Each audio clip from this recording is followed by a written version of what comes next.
Body dragged by deadly cord after terrific fight. Atlanta Georgian, Monday, April 28, 1913. Stretched full length, face downward on the floor of the basement at the rear of the plant, the body was found.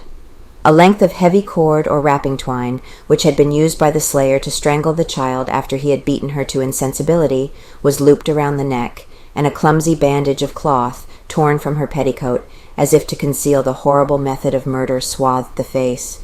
The stray end of the cord lay along the child's back between her two heavy braids of dark red hair, as if it had been arranged that way deliberately.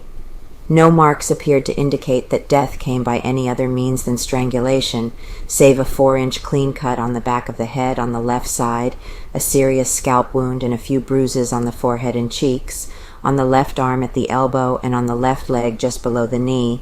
Body dragged.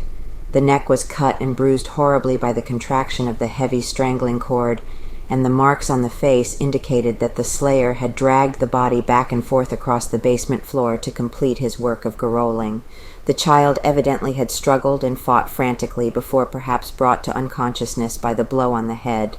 On her left arm was a small gold band bracelet that had sunk into the white, tender flesh as if under the pressure of a heavy grip. 2 of the fingers on the left hand were bruised where a small signet ring encircled the third slender finger. The child's face was covered with dirt and sand when the detectives reached the basement after being notified by Newt Lee, the Negro watchman, who called police headquarters when, as he asserts, he stumbled over the little body as he made his rounds. The fine black particles were ground into the neck and shoulders, indicating her body was bumped along the floor, dangling and twisting at the end of the garroling cord. Features marred. She was garbed in a one-piece pongee silk dress of lavender, simply made, and caught at the bodice and trimmed at the sleeves with cheap lace. The dress fell barely below the knees. The stockings were black, and a black gunmetal pump was on the right foot. The other pump was found a few feet away on a pile of trash.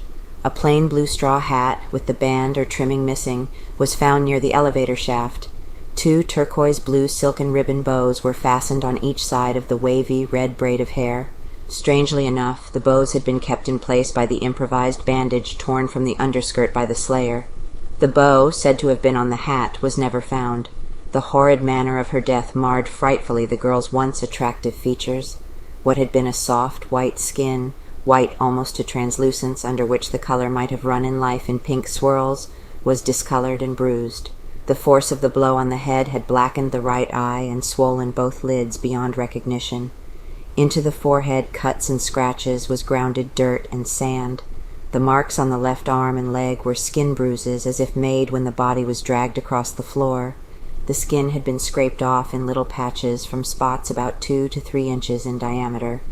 Mary Phagan was 14 years old. She was slender in stature.